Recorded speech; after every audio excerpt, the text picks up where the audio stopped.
அனைவருக்கும் ஆனந்தமான இறை வணக்கம். ஆன்மீக சிவசொந்தங்களே, ஆனி அமாவாசை செவ்வாய்க்கிழமை வரக்கூடிய ஆனி அமாவாசை என்று நான் சொல்லும் இந்த 5 பொருட்களை வாங்கினால் உங்கள் குடும்பத்திற்கு பல அற்புதமான நன்மைகள் உண்டாகும்.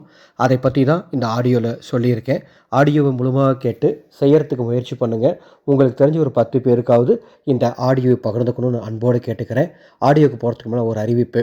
21/8/2026 வரலட்சுமி பூஜைக்கு 13 ஆகர்ஷண பொருட்களை கொண்டு அம்மா வரலட்சுமி தாய்க்கு வெண்கல சொம்பில் வரலட்சுமி வெண்கல கலசம் கட்டி நம்ம கொடுத்துட்ருக்கோம். இந்த வருஷம் இந்த கலசம் வச்சு தான் பூஜை பண்ண போகிறோம். இந்த கலசத்தோடவே உங்கள் குடும்பத்துக்கான வரலட்சுமி தாயுடைய மூலமந்திரம், போற்றிகள் மற்றும் மகாலட்சுமி தூபம் சேர்த்து அனுப்பி வைக்கப்படும். இந்த கலசம் பதிவு செய்ய மேலே உள்ள வாட்ஸ்அப் எண்ணுக்கு தொடர்பு கொள்ளுங்கள். 14/7/2026 ஆடி 30 மாலை 4:33 வரை அமாவாசை திதி இருக்குது. இந்த நேரத்துக்குள்ளே அன்று காலையிலேருந்து மாலை 4:30க்குள்ளே நான் சொல்கிற 5 பொருட்களை வாங்க முயற்சி பண்ணுங்கள். முதலாவது பொருள் தீபம் ஏற்றுவதற்கு எண்ணெய் அல்லது வீட்டுக்கு சமையலுக்கு பயன்படக்கூடிய எண்ணெய். ரெண்டில் ஏதாவது ஒன்று வாங்கினா கூட போதும். அப்படி நீங்கள் வாங்கும் பொழுது உங்கள் குடும்பத்தில் சண்டை சச்சரவுகள் நீங்கும், மங்களம் உண்டாகும். இரண்டாவது பொருள் வெள்ளி நாணயம். வெள்ளி நாணயம் வாங்கும் பொழுது லட்சுமி கடாட்சம் அந்த நாணயத்தோடவே உங்கள் வீடை தேடி வரும், பண வரவு அதிகரிக்கும், வருமான உயர்வு ஏற்படும். மூன்றாவது பொருள் மஞ்சள். நீங்கள் மஞ்சளை விரலை மஞ்சளாக வாங்கினாலும் சரி, குண்டு மஞ்சளாக வாங்கினாலும் சரி, அல்லது மஞ்சள் தூளாக வாங்கினாலும் சரி, ஐஸ்வர்யம் பெருகும்.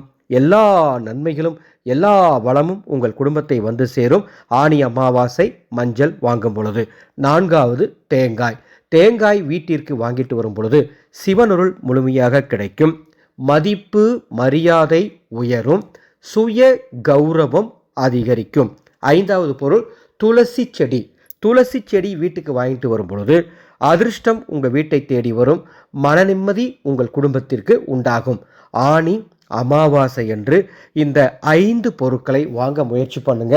அல்லது இந்த 5 பொருட்களில் உங்களால் எதையெல்லாம் வாங்க முடியுமோ அதை மட்டுமாவது வாங்க முயற்சி பண்ணுங்க. ஆன்மீகம் என்பது தொடர் முயற்சி. ஆன்மீகம் என்பது நம்பிக்கை சார்ந்தது. ஆன்மீகம் என்பது சரணாகதியை அடிப்படையாக கொண்டது. நாங்கள் ஒவ்வொரு நாளும் ஒவ்வொரு தகவலையும் உங்களுக்காக பார்த்து சொல்லிட்டு இருக்கோம். இதில் உங்களால் எதை செய்ய முடியுமோ செய்யுங்க. இது போன்ற ஆன்மீக தகவலை தொடர்ந்து தெரிந்து கொள்ள நாங்கள் நிறைய ஷார்ட்ஸ் பதிவு போட்டுட்ருக்கிறோம், வீடியோ பதிவு கொடுத்துட்ருக்குறோம், நிறைய பூஜைகள் பண்ணிகிட்ருக்கோம். இதை பற்றிலாம் நீங்கள் தெரிஞ்சுக்கிறதுக்கு இந்த சேனலை சப்ஸ்கிரைப் பண்ணிக்கோங்க.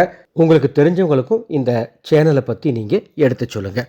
அன்பு சொந்தங்களே, இந்த 5 பொருட்களை வாங்குவதோடு மட்டுமில்லாமல் இன்னொரு காரியம் இருக்கு. ஆனி அமாவாசை அன்று உணவு தானம், அதாவது அன்னதானம் செய்தால் நான் சொன்ன அத்துணை நன்மைகளும் உங்களுக்கு கிடைக்கும். ஒருவேளை இந்த பொருட்களில் உங்களால் ஏதாவது வாங்க முடியலனா கூட பரவாயில்ல, அன்னதானம் செய்யுங்க, மிகப்பெரிய மாற்றம் கிடைக்கும். அமாவாசை அன்னதானம் என்பது முன்னோர்களின் அருளை பெற்றுத்தரும், உங்கள் குலதெய்வத்தின் அருளை பெற்றுத்தரும் என்பதை மகிழ்ச்சியோடு தெரிவித்துக் கொள்கின்றேன். நமது ஆனந்தொலி அறக்கட்டளையின் அன்னசேவா குழு ஒவ்வொரு நாளும் சிறப்பாக அன்னதானம் பண்ணிட்டு இருக்கோம். இந்த ஆடியோ பதிவு செய்கிற இன்னைக்கு தேய்பிரை பிரதோஷம். இன்றைக்கும் நாங்கள் இன்னைக்கு சிறப்பாக அன்னதானம் பண்ணுறதுக்கு எல்லா ஏற்பாடும் பண்ணியிருக்கோம். ஒவ்வொரு நாளும் பண்ணுறோம். அந்த மாதிரி தான் ஆனி அமாவாசையும் மிக பிரம்மாண்டமாக ஆதரவற்ற முதியோர்களுக்கும் பிள்ளைகளுக்கும் உணவு தானம் செய்வதற்கு ஏற்பாடு பண்ணிட்டு இருக்கோம். மேலே டிஸ்பிளேல பாருங்க, எங்களது அறக்கட்டளையின் Google Pay number, PhonePe number தரப்பட்டுள்ளது. கீழே டிஸ்கிரிப்ஷன் பாக்ஸில் எங்களது அறக்கட்டளையின் வங்கி கணக்கு எண் தரப்பட்டுள்ளது. உங்களால் முடிந்த உதவிகளை செய்ய முன்வருமாறு அன்போடு கேட்டுக்கிறேன். ஒரு 2 பேத்துக்குண்டான உணவுக்குண்டான செலவை மட்டுமாவது பங்களிப்பாக தருமாறு அன்போடு கேட்டுக்கொள்கின்றேன். மீண்டும் அடுத்த ஒரு பதிவில் சந்திக்கின்றேன். ஆனந்தம் மலரட்டும், ஆனந்த ஒளி பரவட்டும்.